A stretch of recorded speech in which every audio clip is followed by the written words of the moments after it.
Hey everybody, it's Rory from ANSgear, and we have the brand new Planet Eclipse 180R up on the table. So let's get into it and check it out. Again, the next generation of the Gtek platform, the 180R. Got the new designed box for it. So this is the same box style that we're seeing on the LV2 and the CS3, where it's going to have the same underbox or actual housing for the gun box, but then it's going to have a different sleeve for the outside depending on the gun variant that you're looking at, whether it be the LV2, the CS3, or the 180R right here. So let's go ahead and get this opened up. I'm going to give you a look around the box right here. You can see what the box is looking like around the outside.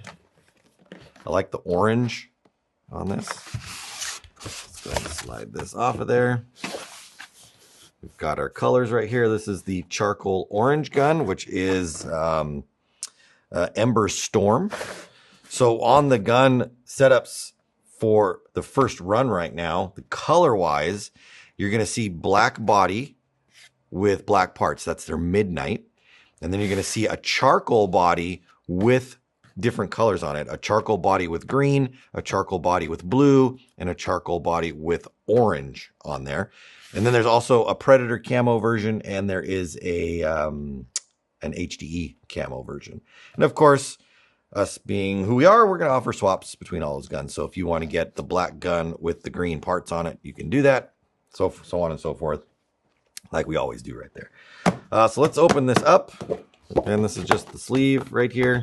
Move that out of the way. Let's get the box open. Has the new style case in it right here that we see on the CS3 and the LV2. Really, really nice cloth hard case. All right, let's move that out of the way. So we've got the zippers on it. Go ahead and unzip it. I'm just going to turn it. Remember, that does have that collapsible little carry handle right there. We'll open it up. And so here's our gun right here. This is the charcoal orange, the Embers Storm right there. So we got that. We've got our toolkit. Underneath here, our hex toolkit. On the other side here, we've got our manual. We've got our barrel sleeve, our parts kit, and our new barrel over here. So this is the S63 barrel. It's I don't want to call it a plain version, but it's a simplified version of the S63 Pro Barrel that we see in the CS3. So the CS3 has, you know, some fancier cuts on the barrel back and everything like that, but function-wise, they're exactly the same right there. So we've got our barrel tip, we've got our barrel back, and then we've got one power insert in there. So this is the 689 insert, and that comes in your box. With the CS3, we get two inserts in there. You also get, I believe, the 685 insert, the blue one. Could be wrong on the size of that one. I'm pretty sure it's 685. But whatever, you get two inserts in that one. But you got the same overall barrel length. You've got the same functionality. There aren't different inserts that work with the Pro version. They're all the same as far as the inserts go right there. It is threaded internally. So if you're going to use the rifled insert, that'll lock into place properly. The other two pieces, the Pro version of this, they are compatible with this. So you could have the Pro tip and the standard back, or the Pro back and the standard tip. They will all go together and still work. So this is just a simplified version of it as far as like from a machining standpoint. All right, so there's our barrel set up right there. Here is our gun. I'm going to pull out a standard 170R so we can have it next to the 180R, and you can see some differences right there. So let me move this over. Maybe I'll put this up here. We've got this one.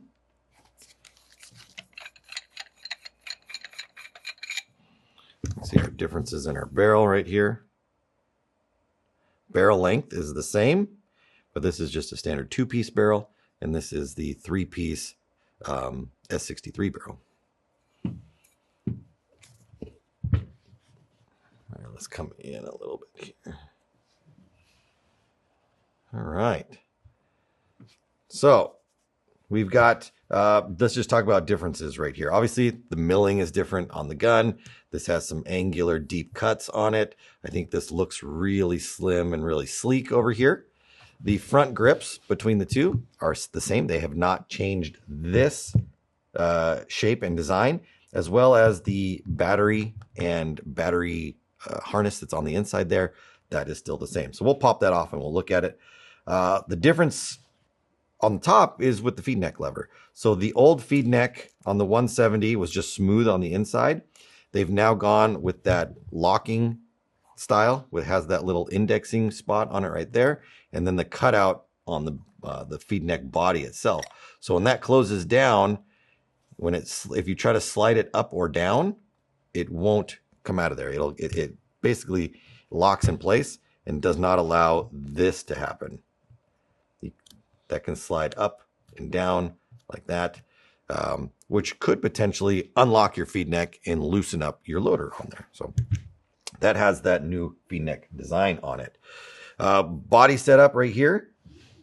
Let's see if I put this over the top. Overall body length seems to be the same. Obviously, we have some differences in the way this is cut right here. This has a bigger scallop on the inside, so this sits a little bit further forward, a little bit larger area between the front grip and the the trigger guard. That's the word I'm looking for right there. So plenty of room to get inside there. You can move around without really feeling encumbered, although I didn't really feel that on the 170, to be honest. So that's a difference right there. Both of them, let's pull these off so that you can see underneath here. All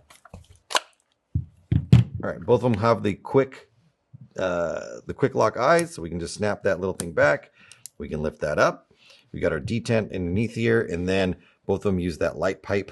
So where the eye is down below, and it uses the pipe to see up and around and then see through that hole right there. So if you're breaking paint inside there, you're not actually getting paint on the eye itself. You're getting paint on basically like a periscope to see up in there. So keeps everything clean, keeps everything looking nice. From the side, we see a difference in the grips themselves. The original 170R grip right here has 2 screws, top and bottom. This now just has 1 screw at the bottom down here, and they've notched the top grip so that it locks in place. They've also made it very contoured and streamlined with the frame itself, so you don't have a lot of bulging little bits on there anymore. It's all very, very ergonomically designed to be as smooth and sleek as possible. So just holding on to it, you feel the difference, the thinness in the grip, and it really gives a different feel to the gun right there. Just holding it, it feels thinner. It feels more agile. It feels easier to move around, just because of the way that it's shaped. And that has also something to do with the way they've internally put the new electronics package in there. We'll open that up. You guys can see that as well. Yeah, I really like this new slimmed down contoured grip. It's really, really comfortable. We've got our ASA at the bottom, still adjusted through the bottom right here. Pops a little latch. I'm going to slide that back and forth. That hasn't changed between them right there. That's all pretty. Obviously, we've got some design changes on there, some embellishments. Let's flip it over to the other side. Still the same up in the front right here. Same back through here. Obviously, bolt design on the back. We'll open that up. We'll show that. Trigger setup right here. So on the 170R, if you wanted to get the trigger out, you had to come in from the inside, basically. Let me just undo this real quick so you can see inside here. I'm going to put these grips under like this. So you still do have the trigger pivot pin that's right here on the 170. But if you pulled this pin out, that still did not allow you to get the trigger out. The trigger will not come out of there this way. If you wanted to change the shoe, you could either come in from this side and undo the screw, or separate the body from the frame and pull the trigger completely up out of the top. Now with the new version on the 180, if you remove this pin, the pivot pin out of here, now you're able to take the trigger completely out without having to disassemble anything else. Now we can easily get to the trigger shoe. We can undo the screw on the back, just like that. And then we can take our shoe off and we can replace it with any of those other designs, shapes, colors, whatever you want to pick up for that. It will work. Now it uses the same style mounting shoe as it did before. So any of those older models or older versions will work as well. If you have a particular trigger shape already that you really like, well, you'll be able to use that one on there. They've just made it easier to get to it and get it out now that you can pull that out directly rather than having to go at it a different way, which I really like. Let me just put this back in real quick. All right. So now that I've got this off, well, actually, let's take these grips off. We'll do that. We'll pull once we get this off, then we'll pull the bolt out and we'll show you that as well. So I've got the lower screw taken off and then that comes out. So we've got two little tabs up here at the top. If you can see those, one there, one there. Those are going to lock underneath this top lip. This lip is slightly recessed underneath here, and that's going to lock this in place like that. And then that screw is going to hold it in on the bottom. Let's flip this over to the other side.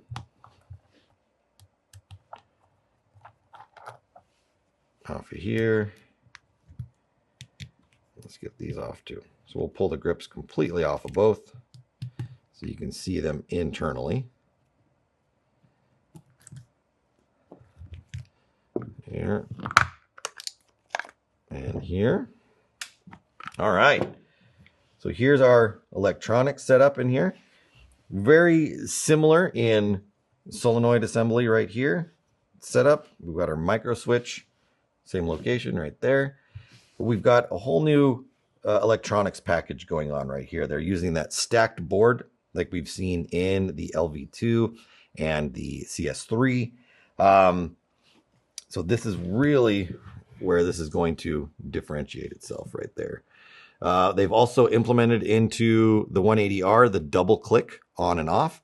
So before, where you had to hold the button down to get the gun to power on, and then it would come on right there with that. Now, I'm pretty sure this one's enabled. Yeah, so the double click, it's going to come on right there. So you're still going to have all your mode options and everything in there that you were comfortable with seeing on the 170. You will still see that on the 180R. But definitely a different package set up for electronics. So Eric's still going to come through the bottom. Regulator assembly still in this section down here, coming up through and into the top. Now that we've got this open and you're looking around inside here, let's pull the bolt out. So, of course, we're used to seeing in the 170 platforms, and pretty much every platform that wasn't the CS or the CS platform would be a gamma core setup inside of the gun. So this was in the 170R, the gamma core right here. The 180R is the first non-CS, I believe, to switch over to a different bolt system. So now this is the OP bolt system, the OP-R. The OP-R is identical in every way to the CS3 version, except for two things. This can assembly right here, the spacer, is slightly shorter because the body length is shorter on the 180R, and the spool inside is shorter to accommodate that length right there. Everything else is the same on this bolt assembly right here. So the joiner, the bolt guide, the can, the bolt itself, identical to the OP-R in the CS3.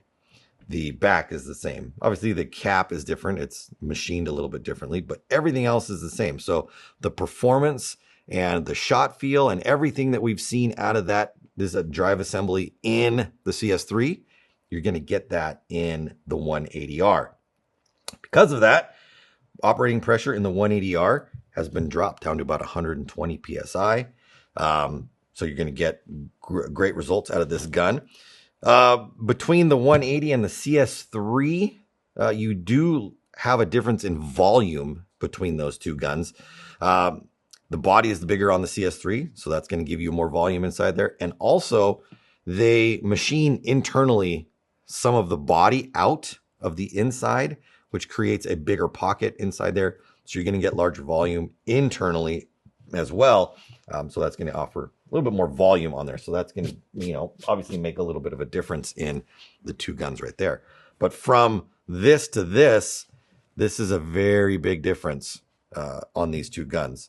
So the 180R having the OP-R engine inside of it makes a big, big difference in performance right there.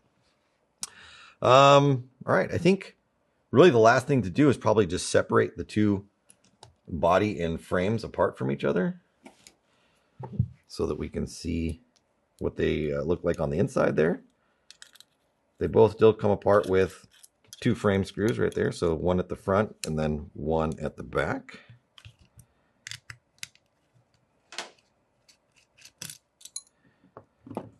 We can separate that.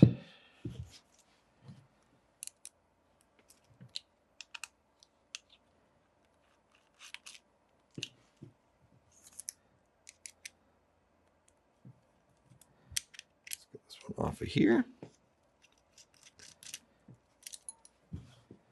All right, move that over there, move that over there, and then let's separate that. So we'll have both of these. We'll look at them from the bottom right here. From the underside, I'd say they look pretty much the same right there. So that's the underside of the body. And then let's take a look from the top down.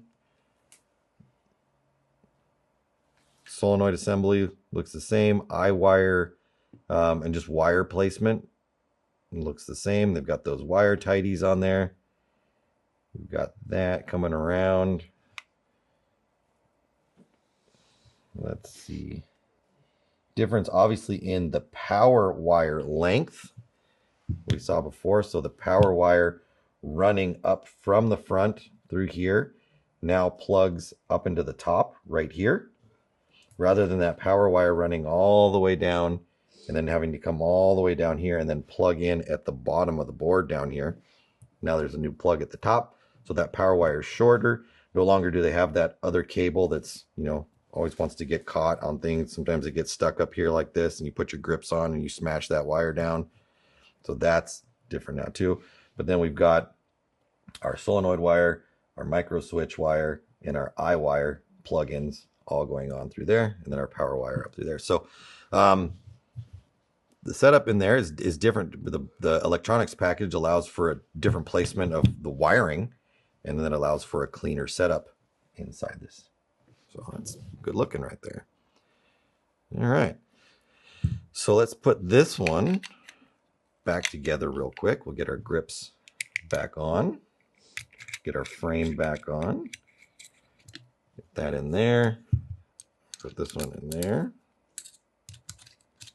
They did change, I think, the location of that, right? Yeah. So now this screw is further in than before they swapped the spot on it. Let's get that on there. Get that on there. We'll get our top. Let's get our little tabs locked under. Get our tabs under, and then we can take our one screw per side. There and there.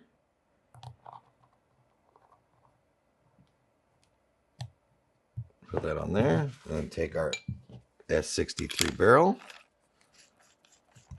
Slide that on here.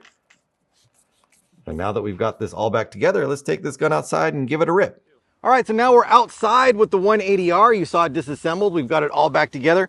We're gonna shoot a hopper full of paint out of it. We're shooting just 10.2 NXL with the stock barrel on it. We're shooting some GI 4-star paint or something like that out of it. So let's go ahead and rip some paint out of it. The 180R, here we go.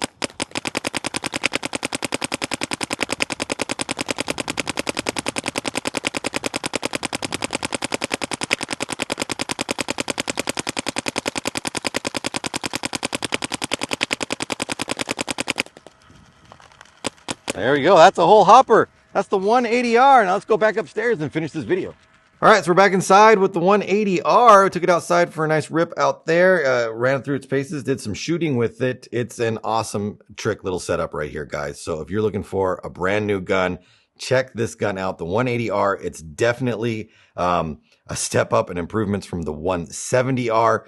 It's I really like the way this gun feels. So check it out on the website. Check color availability. There's color swaps. There's color options. They're up on the site right now. Check them out. The 180R, brand new release from Planet Eclipse. Get yours today at ANSgear.com.